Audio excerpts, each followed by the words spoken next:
Hello everybody, welcome back to Let's Play Suzerain Rizia. Let us continue on from where we last left off. So, we had a meeting with Victor Smolak. It went badly. He doesn't like us. We don't like him either. So, what is going... We have a lot of little events here. Okay, Tadia Cesaro has been discharged from the hospital. General Cesaro has been returned home after spending an extended period of time in the hospital due to a stroke. The family patriarch is still suffering from convulsions, but the now focus on recovering further in Cesario's place in Monteclar. Okay, he's returned from arms expedition in Lesbia. Very, very cool. Latest advanced military technology. Following his visit, the general has returned to Rizia and preparing to detailed presentation for his majesty. That's me! Let's go. Okay. Reports are emerging that Valen is starting implementing a system of segregation between Rizian and Vesnek citizens, with large-scale events only accessible to one ethnic group. Additionally, it's becoming increasingly clear that while Rizians have had their freedom severely limited since the bombing, Vesneks have barely been affected. Well, do I need money first? I literally have no cash on hand to begin with. Well, let's go with environmental crisis. The Valakris region, renowned for its natural splendor and vital industries, faces an environmental crisis. Recent economic developments have led to significant ecological damage, affecting tourism, agriculture, and local wine. This dire situation calls for decisive action to mitigate the environmental impact and restore the region's health.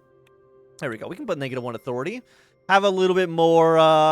So, Evaland, you are now unfriendly. Very cool. Does anyone actually like me? Wait a second. Regional map. Unfriendly.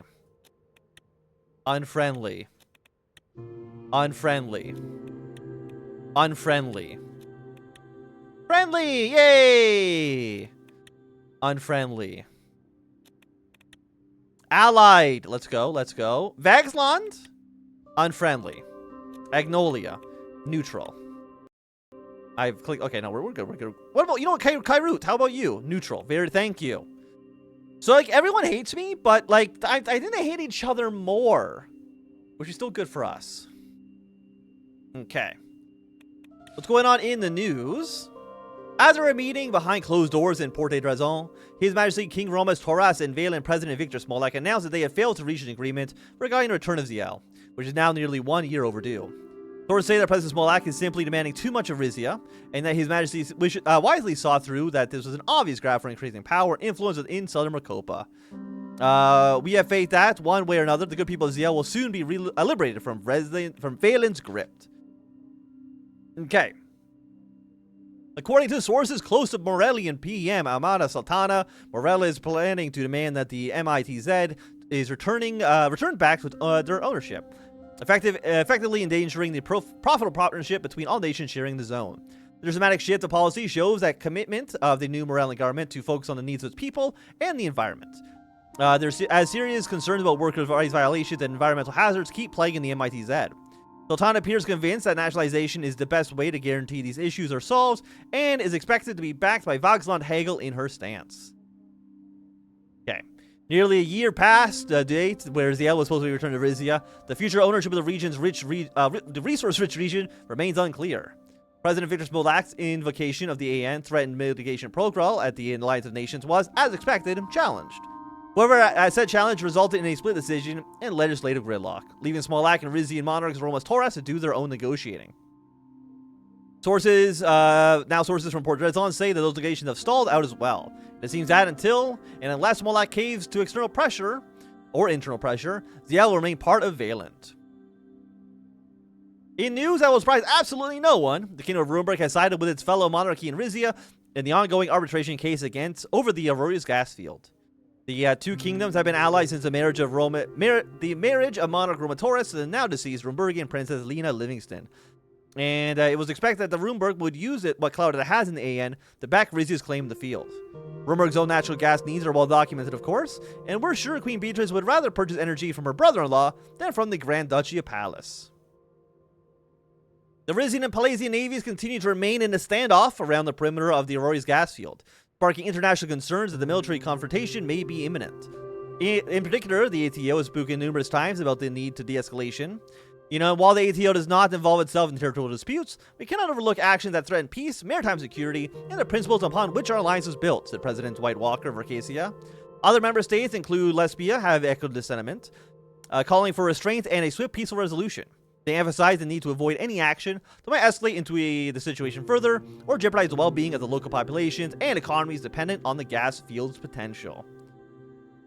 And the Arcasian Armed Forces have detected multiple undeclared satellites in orbit, believing them to belong to United Katana. Radar systems at Arcasian Air Command confirmed the objects earlier this month, identifying them as military-grade with suspected reconnaissance capabilities. Colonel Edouard Bressane of the Arcasian Intelligence Bureau stated that these satellites pose a clear threat to Western security and jeopardize our newly established space program. Chancellor Inos Adramir of Krayot has called for an international treaty requiring the declaration of orbital assets, worrying that unchecked militarization of space continues to threaten global security. And the economic powerhouse of Arcasia confronts a new reality as one exponential growth rate eases to 5%. Highlighting the emerging fiscal challenges amid a shifting economic paradigm. The downturn from the previous high of 9% signifies potential vulnerabilities in Arcasia's domestic financial policies and its adaptability to global market shifts. In response, the Arcasian government has increased its bond issuance, a move still finding favor among investors despite economic headwinds. This period of slowed growth injects a dose of caution into Arcasia's economic discourse. Policymakers and international observers speculate on the nation's next steps to recalibrate its economic and maintain its stature on the world economic stage. So, we have... Okay, so we got some radicalism going on here. Radical elements of Rizia are becoming more organized and vocal. Particularly, several revolutionary groups are now under strict surveillance by the Rizian intelligence. They have been advocating for dismantling of traditional power structures and shifting towards a socialist system. A leading workers' rights advocate, Ardafato Sotelatao, who has been suspected of having ties to Vagsland, has gained popularity among these groups and increasingly assuming the role of leader for the growing Rizian radicals. While these groups appear to be peaceful, the intelligence warns that their influence grows further. Their extreme rhetoric may give traction among those dissatisfied with the crown. Follow their situation. And then for reform movement... The reform movement has surged dramatically, becoming a national force impossible to ignore. Massive rallies organized by the Rizian People's Party, a reformist group, has drawn hundreds of thousands, which call for democratization echoing in every major city. The majority of the public has reported to be in support of the RPP's push for a new constitution, and pressure is mounting on the government to respond. Okay, we'll promise to listen to the concerns, but we won't do too much beside that. Now, for Ziel, I've got a feeling that we're going to need... to have cash on hand. Energy sale, sell weapons for 3 budget. How much equipment do we have on hand? Oh, like we're making 1,000 per month, or per turn, I should say. So I'm okay selling 1 more batch of weapons. Again, we have enough weapons for now. We need vehicles, for the most part. I don't think selling another batch is a good idea. At least right now. Military bombers. I mean, even the bombers would not be even like a bad idea, but hopefully with 3 budget, what can we do with you? Okay. We have options to fund resistance movements in the ZL region. These could help increase pressure on the Wesleyan government to return ZL to Rizia, but they also could destabilize the area, further justifying Valen's justification to hold on for national security regions. Non-violent for 2 budget, or violent for 2 budget and 250 military equipment. So, okay, so it's a good thing I did sell those guns. Do you want to go violent or non-violent?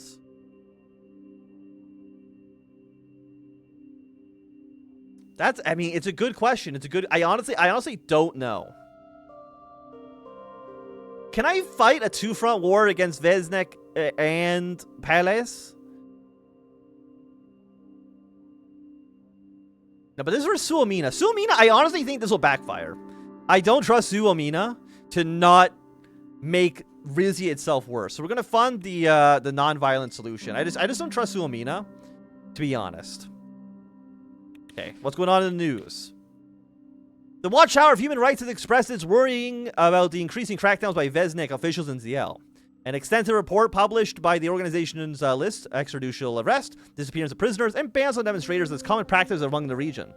WHR has called on Valen to allow more observers and journalists into the region, something which has been increasingly difficult ever since stronger travel restrictions were put into place. The organization specifically stressed that the fight against terror cannot mean compromising on basic human rights, but refrained from condemning the delay in the region's return to Rizia. Sworland welcomes Anton Rain as its new president, ushering in an era of anticipated transformation amid economic trials. Rain's swift political climb is emblematic of the electoral's yearning for reform and economic revitalization. His approach to governance will be pivotal in navigating Sworland through its recessionary phase. As President Rain commences his term, allies and adversaries alike measured the implications of the region's power balance to Merkopa and beyond. With Sworland at a critical juncture, Rain's leadership could chart a path for resurgence or retreat. Does anybody know? I'm sure somebody will know, and maybe I'll ask it somewhere else. Maybe I'll ask it like earlier next episode. But presumably, like if we what decision we made as Anton Rain are going to affect this playthrough in some capacity.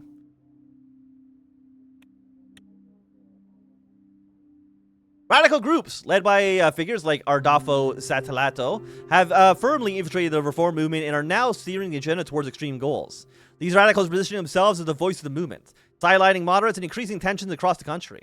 They openly talk about revolutionary changes, including abolition of the monarchy and restructuring the government along Malivus lines. Rizia intelligence warns the growing influence of these radicals could soon lead to widespread unrest. We're going to get some more spying on them, please. And you know what? We will pass a decree to Pledge of Monarchies. I don't think that makes sense for us. Economy, welfare, trade, construction. What about something for welfare? You know, that's something we can do. We can remove the death penalty. Why is this -1 budget? I have no idea. Allow free press, -3 authority. Well, no, it just cost 1. Not that bad. Economy, landowners, income tax, tax credits for businesses, budget per turn. Energy per turn is going to be a little expensive. For sure. Root provincial police. Anti-monarchist. Administrative authority. What the hell is this? 2 turns. We get more authority. More budget capacity. But I mean, I don't need budget capacity because I literally never make enough money. I don't have enough money ever on hand. So I don't know if that really helps us. Inheritance tax. For more budget. I mean, more budget. I mean, budget would be nice for sure. And I think we do need to pass something for the RPP. Like, I don't think we can do nothing for the RPP. I mean, if they're getting more, radical, I feel like we gotta do at least something. Free press. I mean, the free press, though, is, like, lame as hell. Housing for the poor. If you had more money, we could do it. I don't want to do the anti... If the radicals are getting more intense, I don't think... The free press. Transparency, accountability, and vibrant democratic discourse. You know what? Can I get a little bit more money? No, if I do RNC proposal, I think we have to just wait another turn so we have some more cash on hand. At least for now. Okay, Morella. The theorem of helicopter blades were almost deafening as we prepared for our descent into the Meftium International Trade Zone. I looked out the window. We are above the Meftium Basin, an expansive dried-up lake containing millions of years' worth of sedimentary deposits.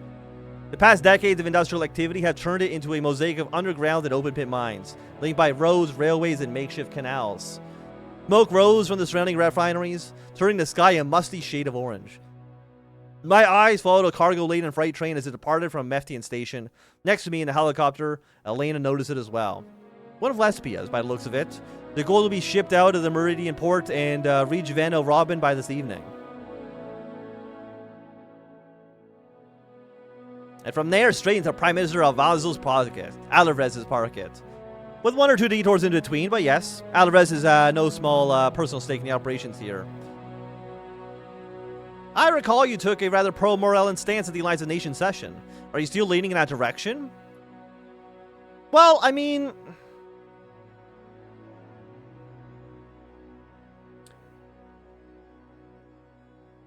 honestly, I think her income's pretty good.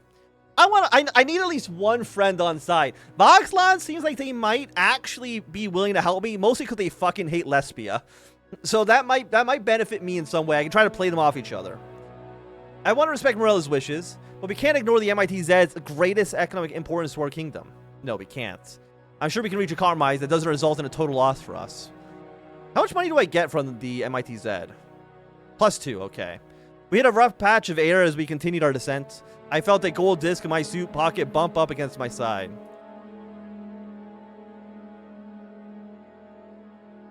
You know what, Dio? I think you mentioned back in Kalis that you were an expert on antique coins. She adjusted her hair with a proud smile. Ah, yes.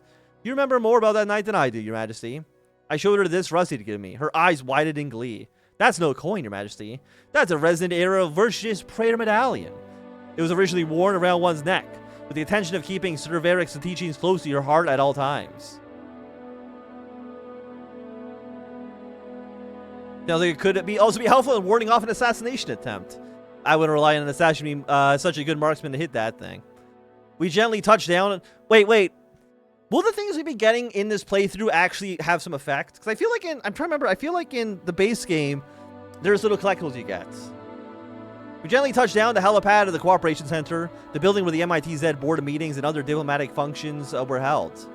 We were immediately met with a large security retinue and ushered inside to the reception hall, where the welcome ceremony was to take place. Almost Sultana greeted us by the entrance. A security staff member showed Alana to her seat, while I followed the Morellian Prime Minister to the front of the hall. Thank you for coming, Mr. Toras. You know what, Prime Minister Sultana, it's a pleasure to see you again. And you. I hope you've been well since our encounter at the AN. I was sorry to hear that you were unable to reach any agreement with Valent, and I'm confident today's talks will go more smoothly. Okay, well...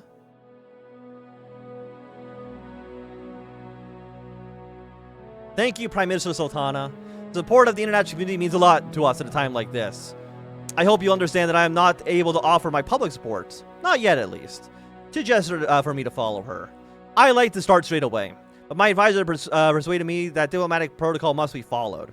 A stagehand set up backdrop with our country's 4 flags. Patricia Alvarez was already sitting there, looking somewhat bored. I took my place next to him.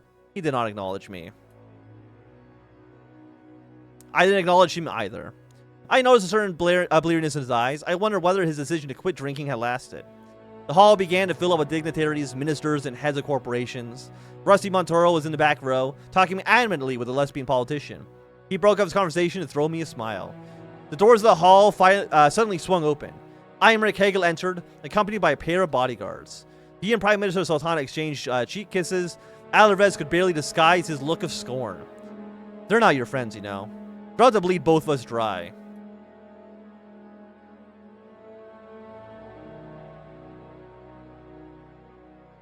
You know, I won't let them.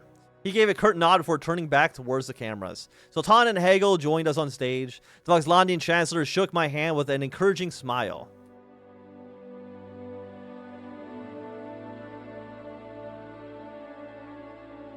Do I want to speak? You know, I do want to speak with him later. It's good to see you, Chancellor. Actually, I was hoping if we could speak in private later. This very much depends, Mr. Toras. The 4 of us posed for photographs. The Morellian national anthem played, then the Voxland, Rizia, and finally Lesbia. Shows who takes priority, doesn't it? Just a ceremony, Mr. Alvarez. Don't read too much into it. When the music died down, we were escorted to the conference room together with our key ministers, security detail, and a number of legal advisors. Once we were seated, Prime Minister Sultana spoke. Thank you for carving time out of your schedules to join me today, gentlemen. She looked around the table at each of us. Over 35 years ago, our country signed a resource agreement regarding the sharing of resources in the Mephtian Basin. At the time, Morella was capable of neither exploring the full potential of the gold located here, nor of fending off raids from our Ardirtian neighbors. It is only with the cooperation of Rizia, Voxland, and Lesbia that the Mephium International Trade Zone could become the thriving industrial center that it is today. However, our predecessors failed to recognize the social and moral responsibility that comes with such an economic endeavor. and Morella has paid the price. I didn't say anything.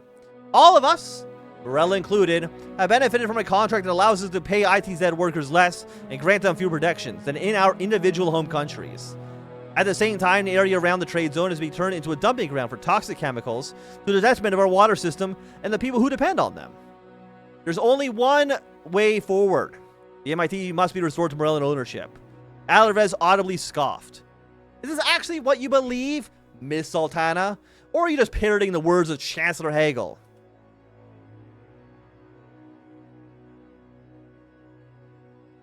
Please calm down, Mr. Alvarez. You may disagree with the Morellan Prime Minister, but that doesn't give you an excuse to belittle her.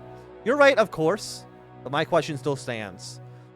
The current cooperation between Morella and Vaxland is based on mutual respect. There is no string pulling.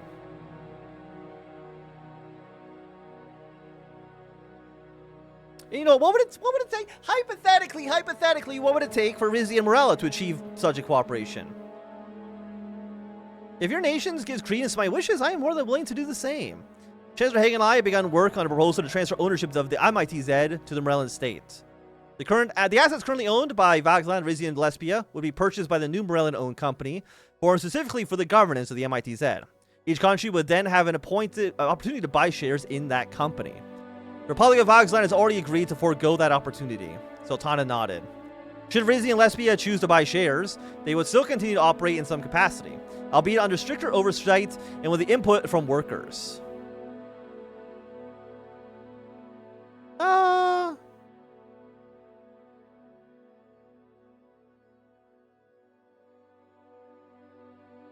You must understand that I have Rizia's own interests to think about. If I am to agree to such a proposal, I have to know that our economy will remain stable. It's not the goal to bankrupt any of you. We're willing to make individual agreements with each stakeholder to offset any economic damage done by nationalization. Should we vote to proceed on with a proposal, I will solicit each for your input. And if we vote not to proceed, what then? Then we'll go back to the drawing board. In which case of a split decision, we will have negotiate the initial MITZ agreement until a way forward is found. But Morel will no longer accept the status quo, nor will Vaxland. Well, Lesbia still stands firm in our conviction that the ownership of the MITZ should change. If His Majesty knows what's good for his kingdom, he'll agree with me. Everyone at the table turned to look at me. Alina cleared her throat. Are you ready for your vote, Your Majesty?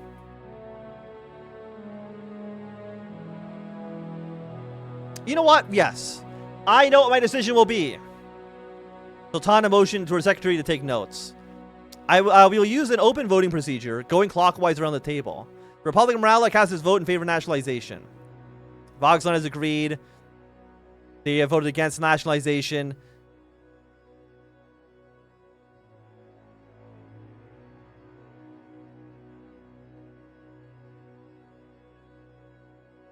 I mean, okay, I'm kind of interested because I'm kind of wanting just a... I want Morella to be my friend, and by extension Vaxland, in some capacity.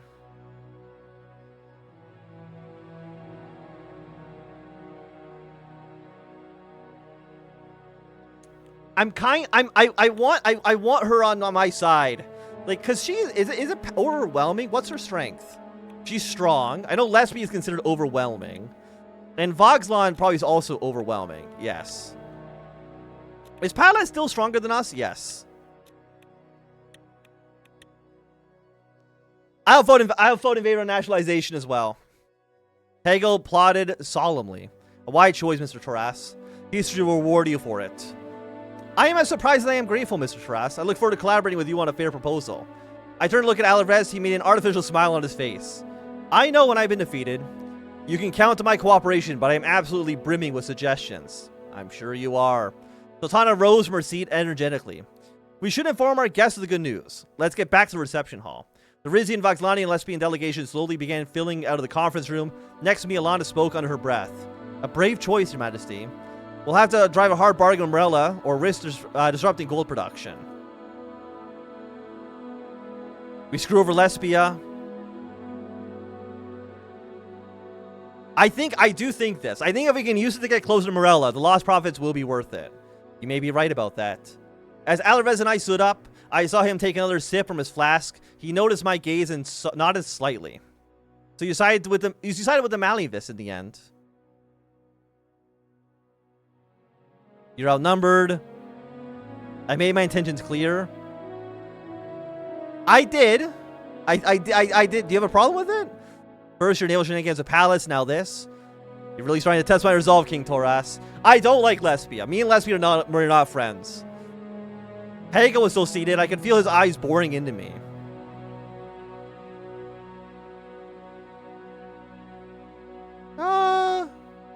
Would you like to say something to me? Not now, Mr. Toras, but soon. We walk back onto the stage of the reception hall and await Prime Minister Sultana's announcement. And I will say with that, it's going to be a good time for the end of this episode. So if you enjoyed, thumbs up. Not doing it, thumbs down.